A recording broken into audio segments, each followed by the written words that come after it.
Reading with your kids. Hola, ni hao, konnichiwa, assalamu alaikum, bonjour, jumbo, bienvenidos. Hi, my name is Jedley, and this is the Reading with Your Kids podcast, coming to you from the beautiful neighborhood of Reedville. We have a wonderful guest for you today, celebrating biracial families, celebrating praying for our enemies, and looking to make friendships with everyone. Our guest is the author of Liah and Otto, My Big Brother and Me. Her name is Fina Lowman. Hey, this is Jedley. You know, for years, I struggled to get back to a healthy weight. I had been an athlete all throughout high school and college. And then when I got into the real world and had a job as a social worker, well, I got to tell you, I just forgot about exercise and I ate my way to a very, very unhealthy life.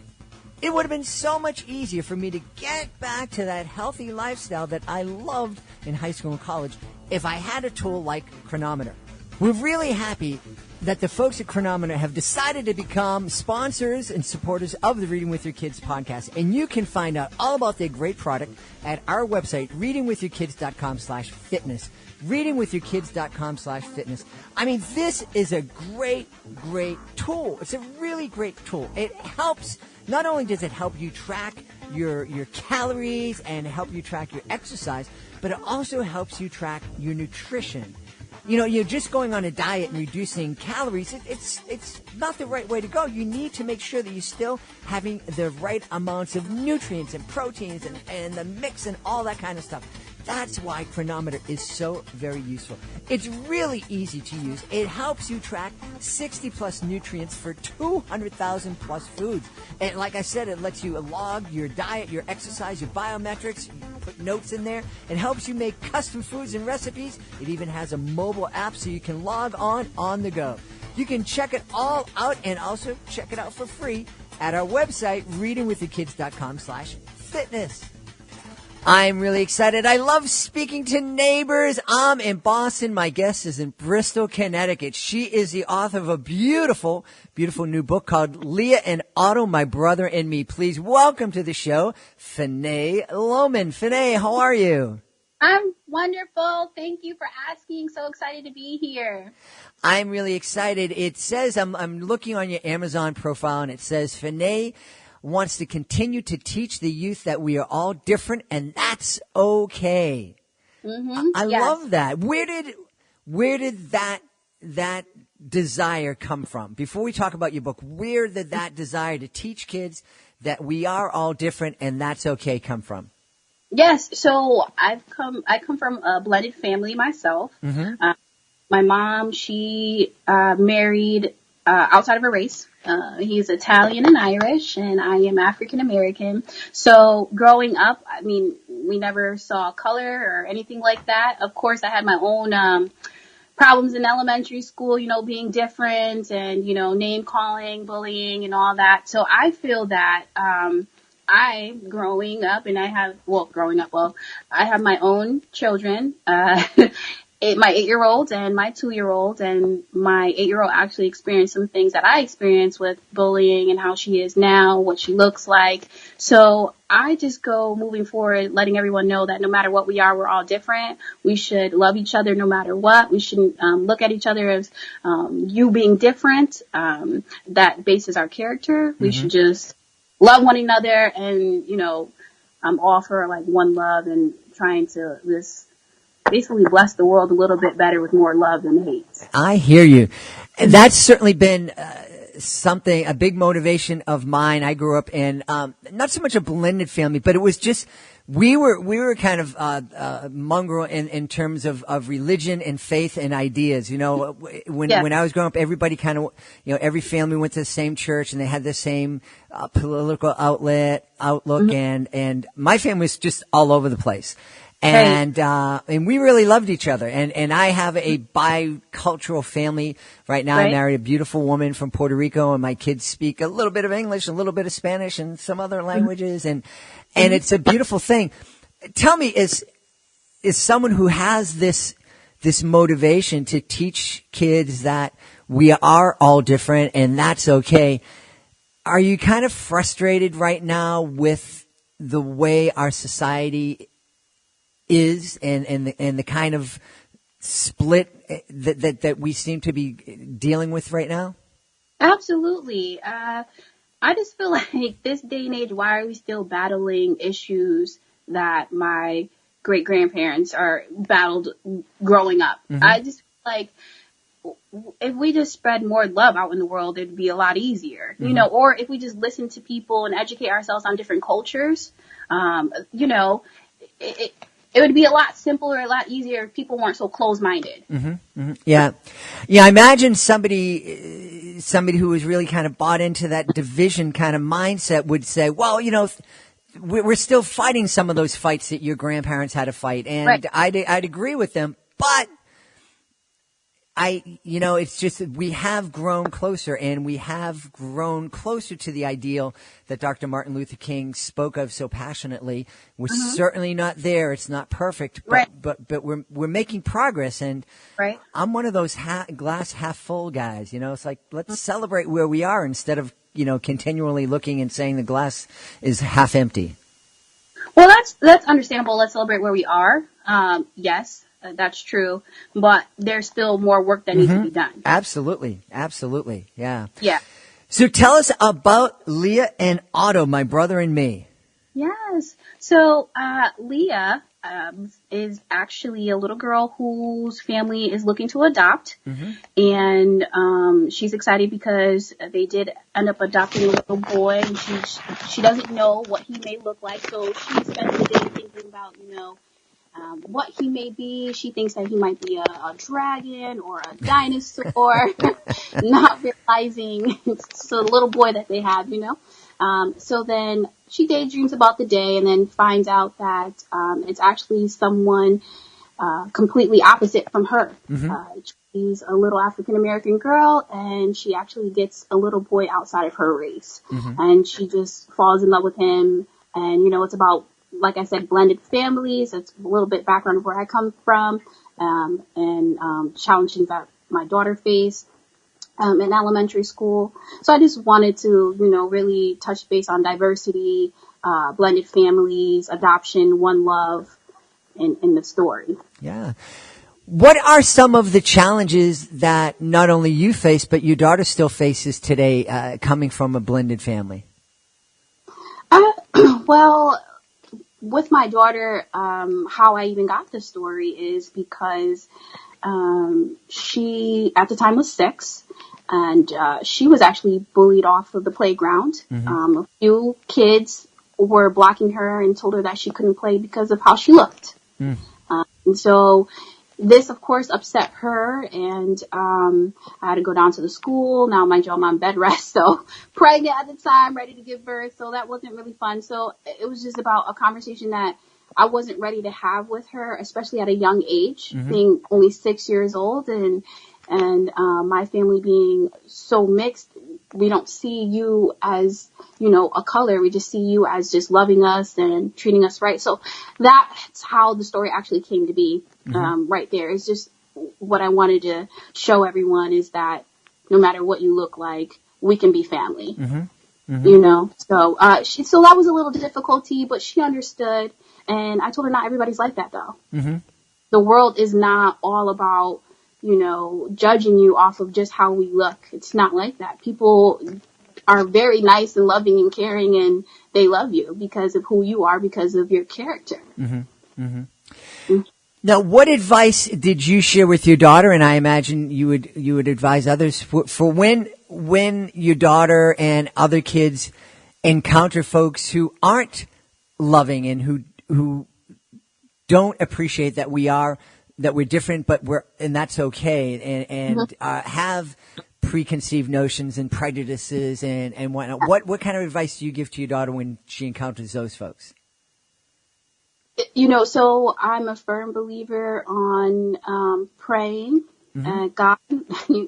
So what we do is we pray for our enemies, and I tell her that what I just explained, that the world isn't always like this. There's not negative people out there that judge you like that, automatically. Just, we just need to pray as a family. We pray as a family a lot, actually. Mm-hmm. And we do pray for our friends, our family, our loved ones. And you know what? We pray for those who need it. And, I tell her, just take it one day at a time, to still be you, still be kind. Just don't, you might have to like walk away, get upset. I tell her, it's okay to tell a teacher that someone upset you and made you feel bad. But just don't give up on people. Mm-hmm. Just continue to show the world your beautiful smile, your kindness, your love, because not everybody's like that. Just don't judge everyone off of this one negative experience. Yeah. You bring up, and it's an interesting thought. It's an age-old thought. And, a lot of people who call themselves different religions, Mm-hmm. their religion preaches it and teaches it, but there aren't many families, there aren't many people who actually pray for the people who are hurting them. Yes. What benefit do you think your kids get from actually doing that, coming together as a family and praying for this person who's hurting them? What kind of insight do you think that helps them gain? I think that in the end, because what will happen is it's like a weight lifted, Mm-hmm. because eventually it will come to be. Sometimes it's not just, maybe they had it bad. I'm not saying with the situation, but I'm just saying Mm-hmm. like Yep. in general, why we do pray for our enemies, because maybe someone that hurt you might not know it, or they were having a bad day, or, everybody can turn around. Everybody needs love, guidance, and me just praying for you because, I might, something happened that maybe I feel bad for you, or maybe, I just feel like you just need to be touched because whatever angering you, you just need to let it go. Mm-hmm. You just need to let it go. And sometimes that extra prayer up above, is just letting you know that's, even though that you're hurting me, me praying to God and just wishing that whatever you're going through, just He releases you from that. Mm-hmm. Telling my babies like it's okay to pray for our enemies, because not one day they might not be. Mm-hmm. They might not. Yeah. And I think that's a really beautiful thing. And that's, you may be the first guest that's been on the show that has talked about it in that way, but a lot of guests have come on, and when I visit different schools, I've been doing educational magic shows for decades, and the last couple of decades has been a real big focus on anti-bullying shows. And now that's because schools go in cycles. Now that there are a lot of schools that don't want to use that term, and they want to talk about restorative justice. And what they're talking about is what you just so eloquently described, is finding a way to have some empathy for the person that is hurting you, and taking the time to consider, well, maybe this person is hurting.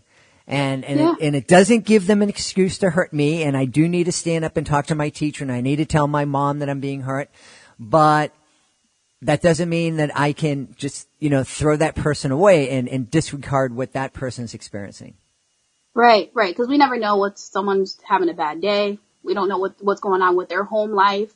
And they're just probably acting out based off of whatever situation they're put into. Mm-hmm. So, everybody, in my family, what we do is we pray. We just pray on it. We pray on them, and we just hope for that, God directs them in the right path that they need to go to, Yeah. Now, I know the motivation, the inspiration for Liah and Otto, my brother and me, came from your daughter and that experience she had in your family. Mm-hmm. But what about the inspiration for you to become a children's author? Is that something that you've always dreamt of, or was it just that this experience was so moving you wanted to put it on paper? So it's kind of both. It's funny that you ask. I never really thought of myself as a writer, but I always loved to write. Mm-hmm. I love to draw. So I actually draw like digital artist, and then I would like to think of stories, but I never really thought of myself as an author. And then when this situation happened, I swear it just came to me in the dream. It's like I use God a lot because I pray a lot, and I feel like He gave me this story that I needed to share with everyone. And it came to me in the middle of the night, and then I was just up writing, and I just wrote like until it was like maybe like 2 o'clock in the morning all the way till like 8 a.m. Like I just wrote all night into the morning. And I was just editing it and kept editing it. And I said, hey, you know what? I'm going to have a friend of mine read it. She thought it was really good. And then I was like, okay, let me pass it on to a few teachers that I knew that were my friends. And they thought it was really good. And I was like, they were like, you know what, Fina, you might have something here. So I said, well, let me take that leap. Let me just dive right in. And then, you know, what harm could it do? And that's how it pretty much came to be. And now it's so funny that you say this, too, because now I am writing. I'm working on 2 more books actually at this time. So the passion is there. I guess it was always there, and I'm just unleashing it now. It's amazing sometimes that it takes somebody seeing something inside of us to give us the courage to take that leap. Right. Yeah. That's so true. And sometimes you just need that push, or you just need that little fire. And then it's okay if you're nervous, if you think like, what if? But we wouldn't know unless we take that leap. Do you think that this is something that we can encourage our kids to do? Not so much, you know, because everybody's encouraging kids to go out there, follow your dream, take that leap, go outside your comfort zone. But is there a way for us to encourage our kids to be the inspiration for their friends to step outside of their comfort zone? Yes, absolutely. I just think I'm going to use my daughter here, my 8-year-old. I think that she's so brave because certain things that she does, I just couldn't. You know, I'm more reserved, more quiet. I'm nervous at public speaking. So, and she's just like, you know what? I'm going to do my talent show. She wanted to do a talent show. And she asked a group of friends, and then at the last minute, they all backed out because they were too nervous. But she's more of that leader, like, hey, it's okay, you know, maybe next time. But, you know, she's always that type of like, you know, but just follow your heart, you know, it's okay. And she's like, I want to be an actress. I want to be a singer. I want to just be all out there. And I'm like, you're so brave. I give it, because me, I'm like, those would be great if I wanted to do it, but I'm too nervous, I'm too scared. I'm like, are you sure you really want to do it? And she's like, I got this, mommy. I want to do it. I want to do this. And I'm like, wow. And that is inspiring to me. So absolutely. Yeah. I mentioned that as you were speaking about your daughter and her encouraging her friends. One of the amazing things about the journey that I had with my daughter, she was that kid who was the dancer and was the lead in the musicals and everything. And because she was coming from a family, a performing family, the assumption was, oh, she's going to get up, she's going to be a star, she's going to be a performer. And, you know, my daughter made it clear at a very early age that she wanted to get into the music industry, but she only made it clear to me that she wanted to be backstage, that she really found joy inspiring others and helping others find their talent. Oh, and, wow. Yeah. And it is probably wise that she kind of kept it to herself for a while, or kept it between her and I, because, when she finally started sharing that part of her dream, a lot of people were really disappointed and confused. It's like, but you're so amazing. Right. But Well, it's then, like, that's okay though. That's okay. You want to just take the lead in the background, you know, because we always need those producers. We always need, you know, whatever she's aspiring to be. Like, it's okay. You don't always have to be in that front line, but you're in that front line of other things. So that's amazing. Absolutely. So, can you give us a preview of one of the projects that you're currently working on? Sure, I can definitely do that. So I'm working on one that is about a little girl who gets a new pair of glasses, which is kind of funny because my 2-year-old actually just got a new pair of glasses. So it's funny because my children are my inspirations for me writing, and it's funny how they go through life, and it's they just inspire me to write. So that's another one I'm working on. And my second book that I'm working on is more like a magical one, more fantasy, you know. It's about 3 friends who go off into the woods, and they end up finding a fairy who they thought was a witch. So this one's more a little fun and more creative, more like magical, whimsy, like that type of story. So I'm excited about these two that I'm writing, and I have really nice illustrators. They are amazing at what they do with their craft, so I love it. Mm-hmm. So expect more from me, definitely. Absolutely.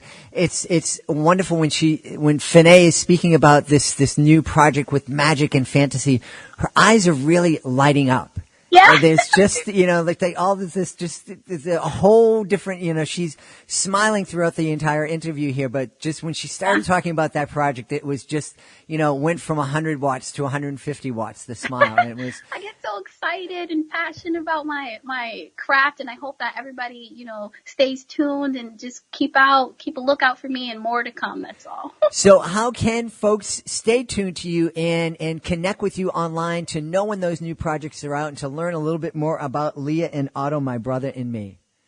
Thanks for asking. Yes, so I have my Facebook.